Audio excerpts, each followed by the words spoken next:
전문가와 함께하는 딥 러닝 시간, 꼬리에 꼬리를 무는 질문. 자, 오늘도 오랜만에 또 저희들의 은사님, 그리고 저에게는 맞습니다. 선배님, 우리 안광복 선생님 자리해 주셨습니다. 안녕하세요. 안녕하세요. 지난번 방송 이후로 혹시 모니터를 해보셨나요? 저기 문상훈 군이 정말 잘생겼더라고요. 제가 화면이 괜찮죠? 이야, 아무도 공감을 못하는 이 분위기. 상훈이 잘생겼죠, 진짜. 아닙니다. 네. 지난 시간에 너무 알기 쉽게 설명을 잘 해주셔가지고 저희도 많는 도움을 받았던 정말. 기억이 납니다. 자, 오늘은 선생님 어떤 내용 준비해 주셨나요? 오늘 이제 그 산만형 인간이라고 그 산만형? 스마트폰 이후에 네. 인간 지성이 어떻게 바뀌었는가 네. 여기에 대한 얘기를 하려고 합니다. 이 언론학자 매기 잭슨이라는 사람이 한 얘기인데요. 네. 혹시 저기 전화번호 많이 기억하세요? 예전에는 진짜 많이 기억했었고 초등학교 때 친구 번호, 집 전화 번호까지 아직도 기억을 하거든요. 예. 지금은 뭐 뒷번호 기억하면 다행이고. 저도요. 예. 제가 사는 그 관리사무소에서 들은 얘기인데 요새 이런 민원이 많다 그래요. 네. 무슨 민원이냐면 핸드폰을 집에 두고 나온 거예요. 네. 근데 전화번호를 몰라가지고 관리사무소에 전화를 해서 본인 번호를 몰라서. 그러니까 본인 번호는 알죠. 그러니까 집 근데 전화번호, 상대방. 가족 전화번호 몰라서 집에 연락 좀 해달라. 아이고. 그게 스마트폰 이후에 많이 등장한 와. 현상이거든요. 그 디지털 치매라 그러잖아요.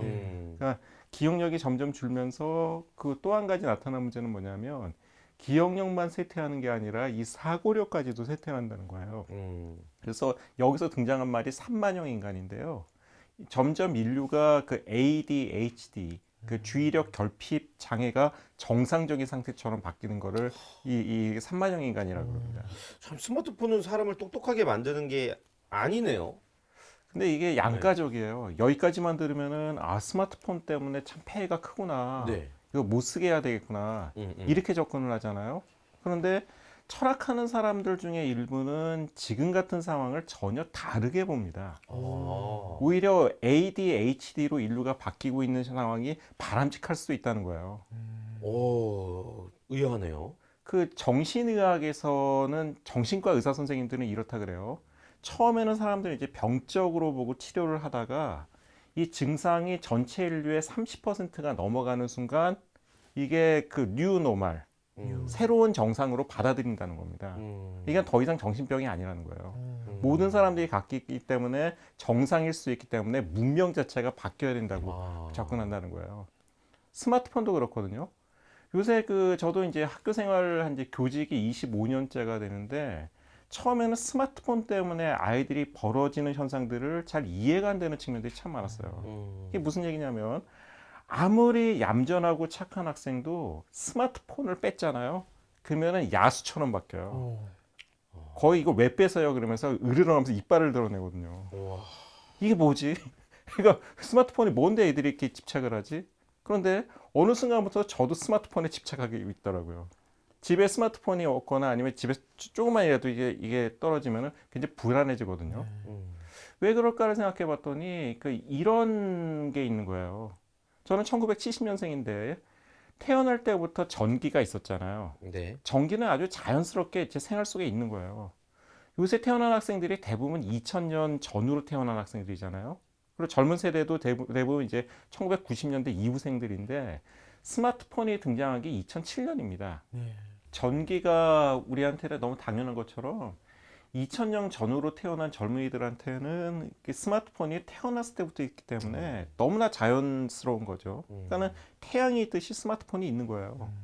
그러니까는 이 사람들, 그 젊은 세대 같은 경우에는 스마트폰에 익숙한 게 오히려 자연 속의 삶처럼 아주 자기한테 아주 편안하게 다가오는 거죠. 스마트폰을 쓰면서 이제 많이 나타난 현상 중에 하나가 뭐냐면 우리가 한번 짚고 넘어야 되는 게 책을 많이 보는 건 좋은 걸까요? 나쁜 걸까요? 그냥 독서관계잖아요. 좋다고 생각하는데요. 그렇죠. 네. 근데 재밌는 건 뭐냐면은 소크라테스가 2500년 전에 인류를 타락시키는 대표적인 발명포로 본 게 활자예요. 책 보지 말라 그랬어요. 진짜요? 의아하잖아요. 네. 근데 당시에는 새로운 문명이 그렇게 다가왔다는 거예요. 사람들이 책을 봄으로써 기억력이 떨어졌다. 첫 번째 이유가 그겁니다. 더 이상 외우려고 하지 않다는 거예요. 그 두 번째는 사람들 얼굴을 보면서 공감을 하려고 그러는 게 아니라 책만 보면서 오타쿠가 돼버렸다는 거죠. 자기만의 세계에 빠져가지고 사람 다움을 잃어가고 있다는 거예요. 그때는 그랬었구나. 의외죠. 네네. 지금은 소설을 읽을 학생들이 소설을 보면은 굉장히 바람직하다고 생각을 하지만 불과 50년 전만 해도 소설은 학생들이 보면 안 되는 거였어요. 문학 작품이 그랬거든요. 그러니까 우리는 뭐 연애 소설 같은 거 보면은 그 소양이 있어. 책을 참 좋아해라고 생각을 하지만은 예전엔 그렇지 않았던 거예요. 네. 사람을 타락시킨다고 봤거든요. 1970년대까지만 해도 제 학교 다닐 때 기억나는 게 뭐냐면 테레비를 바보 상자라 그랬거든요. 맞아요. 바보 상자. 그렇죠. 지금 많이 살아왔지만은 네. 테레비 많이 보면은 굉장히 엄마한테 혼나고 이랬던 기억이 있어요. 근데 지금은 또 스마트폰을 그렇게 보잖아요. 네네. 그런데 그렇다고 한다면 스마트폰을 쓰면서 그 인류가 타락하고 나빠지는 측면만 있냐? 반드시 그렇지 않을 수도 있다는 거예요. 요새 사람들이 많이 얘기하는 것 중에 그러니까 집단지성이라는 얘기가 있잖아요. 집단지성이 가능하려면은 인류는 멍청해져야 됩니다. 의외죠. 똑똑한 사람들끼리 있으면은 싸움이 벌어지지 절대 집단지성이 발휘되진 않아요. 예. 이게 누구 얘기냐면은 철학자 프리드리히 니체 얘기를 제가 약간 번영을 한 건데요. 그 고대 그리스에는 현대인의 관점에서는 도저히 이해가 안 되는 재밌는 제도가 있었어요. 그게 뭐냐면은 그 도편 추방제라 그러는데요. 그 한 4년에 한 번씩 사람들이 도자기 껍질에다가 이름을 써요. 네. 우리 도시에 있으면 안 되는 사람. 그래서 다수결로 투표를 해가지고 가장 많은 표를 받은 사람이 도시에서 추방이 됩니다. 그리고 거의 10년 넘게 도시로 돌아올 수가 없어요. 무시무시하죠. 근데 주로 추방됐던 사람이 누굴까요? 똑똑한 사람들. 맞아요.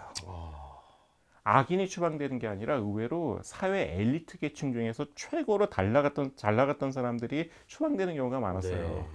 왜냐? 꼴 보기 싫거든요. 너무 잘 나가거든요. 재수 없거든요. 네네. 그러니까 사람들이 봤을 때는 너무 잘 나가니까 그 사람이 싫은 거예요. 그러니까 대한민국 사회에서 대통령역이 국민 스포츠처럼 되는 것처럼 정치가들 뭐 욕하고 이런 게 국민 스포츠처럼 고대 그리스도 똑같다는 거예요. 그러면 보세요. 가장 잘나고 똑똑한 사람을 추방되니까 이게 나쁜 제도 아니냐라고 생각할지 모르겠지만 네.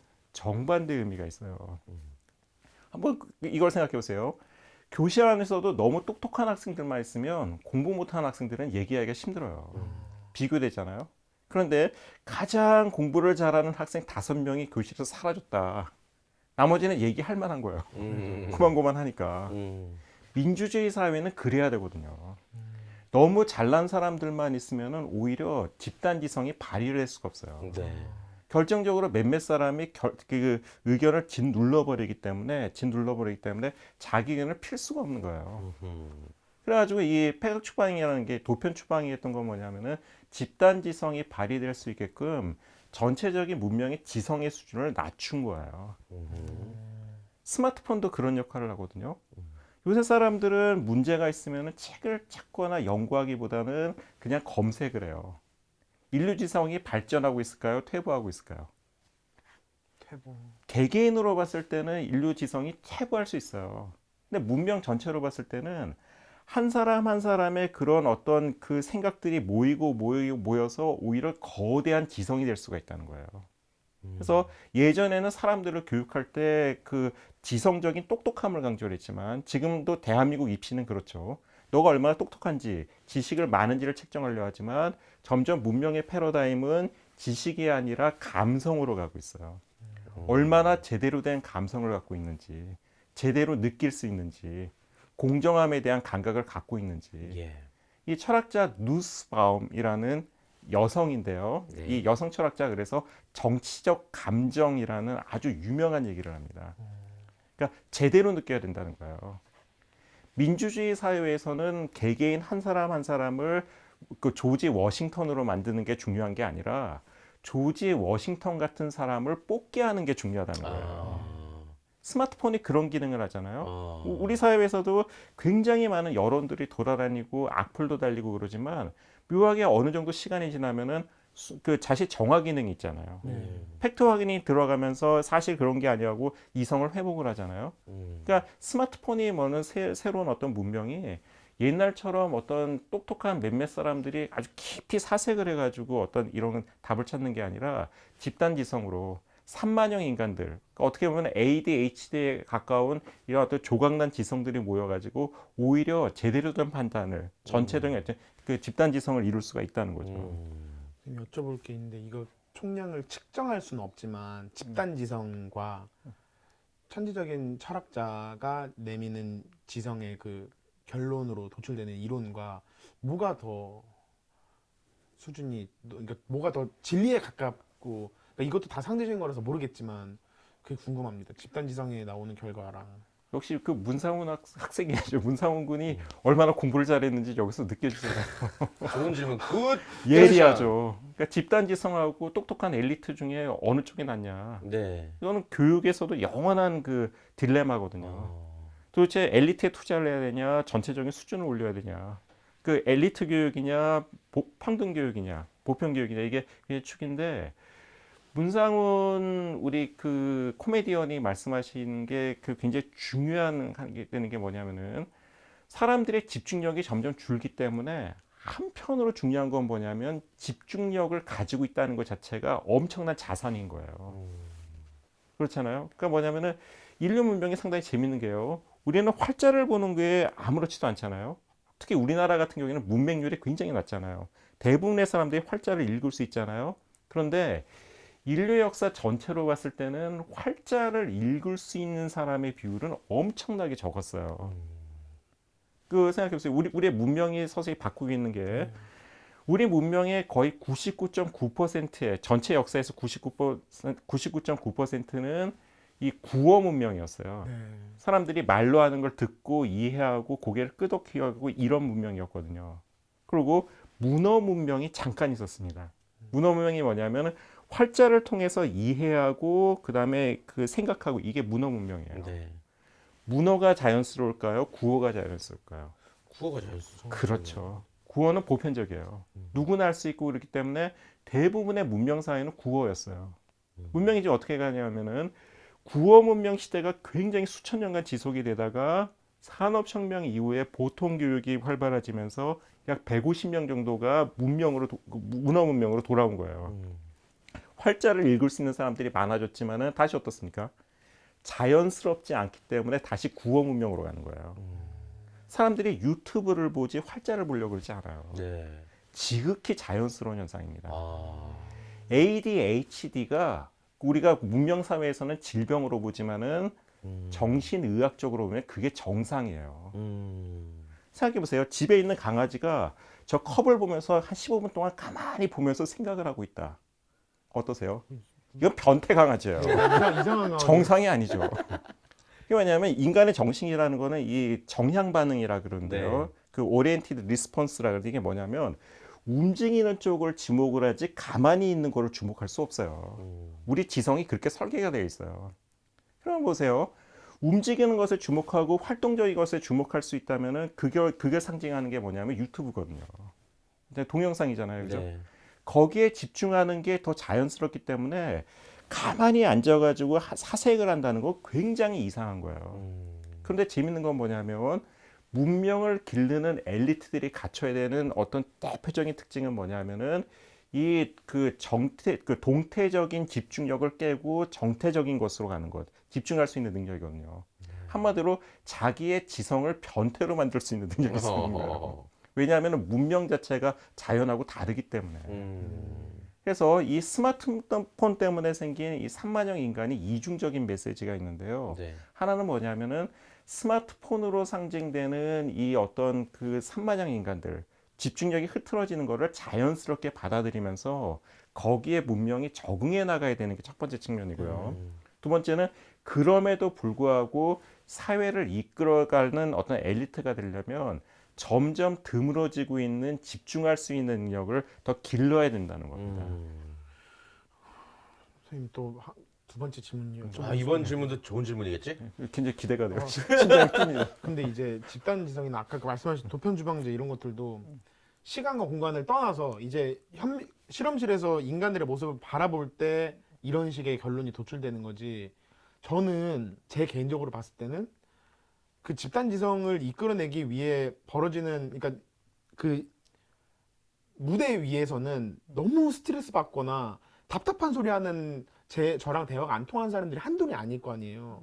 저는 그게 너무 괴로운데, 물론 다음 생이나 제가 뭐 죽으면은 아 그래도 이게 이런 방향으로 가고 있는 거구나라고 느끼겠지만, 저는 일상생활에서 제가 대화 안 통하는 사람하고 붙잡고 얘기해야 되는 게 너무 스트레스 받고 힘들 때가 많아요. 아주 좋은 질문이에요. 이거 아니 문명의 본질을 꿰뚫는 질문입니다. 아닌 거 아니에요? 또 여기 앉아야 되는 거 아니야? 아니 선생님 아닌 거 같은데요? 정말 아니요. 오. 이거 아니, 제가 아닌 철학교사 것 25년 동안 가장 멋진 질문을 지금 받았어요. 진짜요? 같은데. 야, 이거 진짜 아닌 것 같은데. 나 널 몰라봤어. 아닌 것 같은데 선생님 아무래도 생각해도. 철학을 공부했으면 정말 세계적인 철학자가 됐어요. 진짜. 아 아닌 것 같은데요. 이거 암만 생각해도. 아니 진짜로 아니 진실된 질문인데 그 관통하는 질문인가 봐요, 진짜. 아, 그럼요. 이게 세대가 재밌는 게요. 네. 제가 학교 다닐 때만 해도 관계 안 좋은 애가 있었잖아요. 그러면은 선생님들도 그렇고 학생들도 그렇고 쟤랑 관계를 잘 맺어봐라. 관계를 풀려고 노력하려고 이렇게 얘기를 했지만 요새는 그렇지 않습니다. 다른 애 사겨. 접근하지 마. 아, 편하게. 관계 얽히지 마. 왜 그래요? 우리 관계가 그렇잖아요. SNS가 가지고 있는 순기능 중에 하나예요.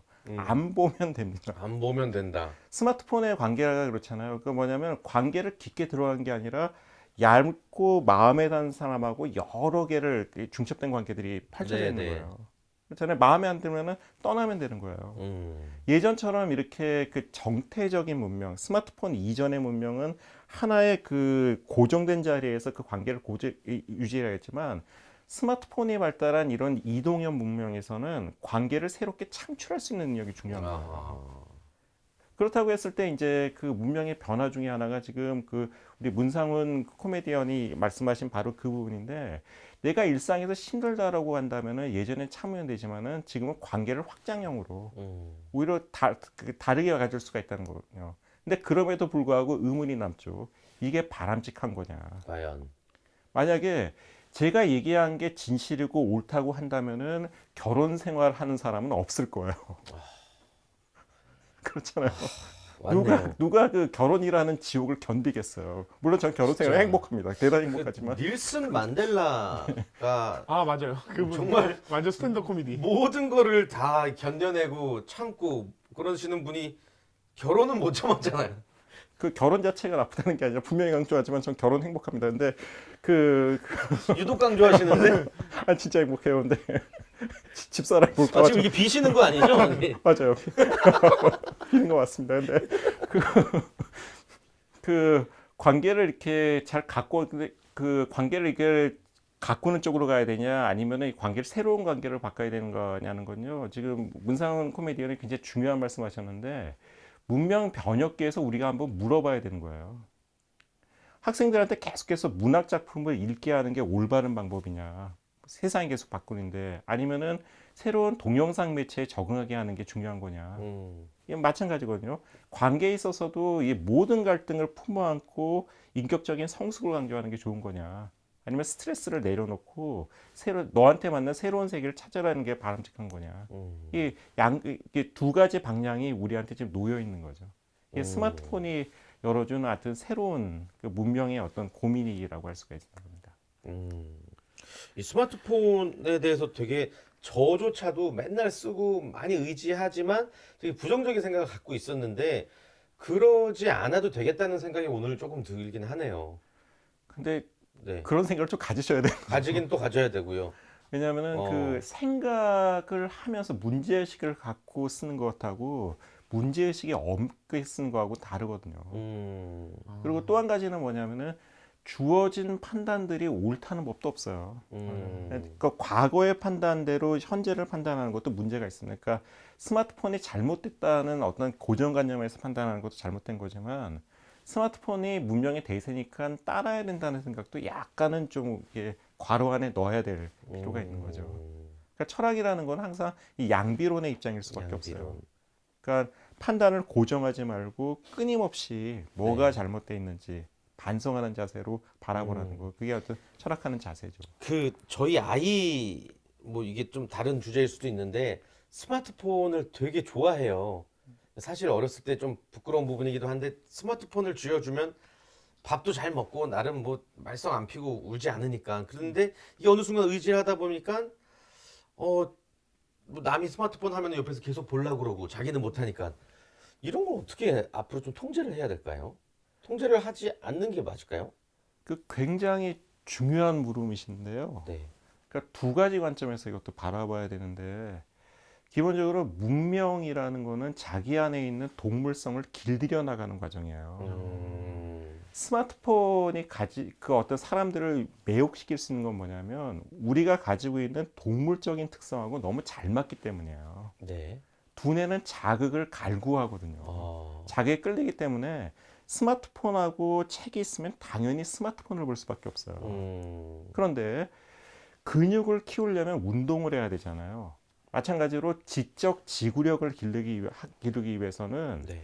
그러니까 괴롭더라도 정태적인 것, 움직이지 않는 것에 집중할 수 있는 힘을 길러야 되거든요. 그래서 학교 교육에서는 아직까지는 이런 그 스마트폰이나 이런 것보다는 이게 정태적인 것, 고정된 것, 활자, 네. 그 강연 이런 거를 더 집중하라고 얘기를 하죠. 좀 현명하게 저기 부모가 자세를 취해야 되겠네요. 근데 그것도 굉장히 어렵습니다. 어려워요. 네, 네. 왜냐하면 제가 요새 스마트폰 때문에 아이들하고 교실에서 씨름하면서 겪는 그 고민 중에 하나가 20세기 초반에 그 한자 교육을 여전히 강조하는 사람들이 많았어요. 네. 한자가 아니라 한문 교육이죠. 맞아요. 네. 교과목에 있었죠. 그렇죠. 사서삼경을 그때도 굉장히 강조를 했지만은 그게 20세기 초에 그렇게 교육을 하는 게 맞았냐.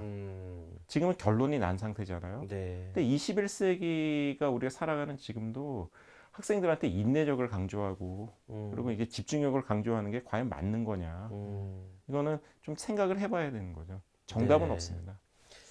알겠습니다. 오늘 알쏭달쏭 좀 어려운 주제인 것 같기도 하지만 꼭 이쯤에서 우리가 들어봤어야 할 그런 내용인 것 같네요. 오늘 그 최고의 질문 2개 중에 우리 상훈이 질문 중에 최고의 질문 명장면 한번 뽑아줄 수 있을까요, 선생님? 제가 3만형 인간이 돼서 기억이 안 나요. 저도 잘 기억이 안 나는데 지금 다시 돌이켜보려고 했는데. 그 장면은 편집으로 다시 보도록 한번. 네, 알겠습니다. 오늘도 어려운 내용 알기 쉽게 설명해 주셔서 감사드리고요. 기회가 되면 또 한번 저희 출연 부탁드리겠습니다. 예. 감사합니다, 선생님. 고맙습니다. 감사합니다. 자, 오늘 30분 동안 꼬리공탕을 통해서 알찬 정보 그리고 재밌는 지식까지도 여러분들 함께 하셨기를 바라겠습니다. 저희는 다음 주의 시간에 다시 인사드리겠습니다. 우리 두기들 다음 주에 만나요. 다음 주에 만나요. 안녕.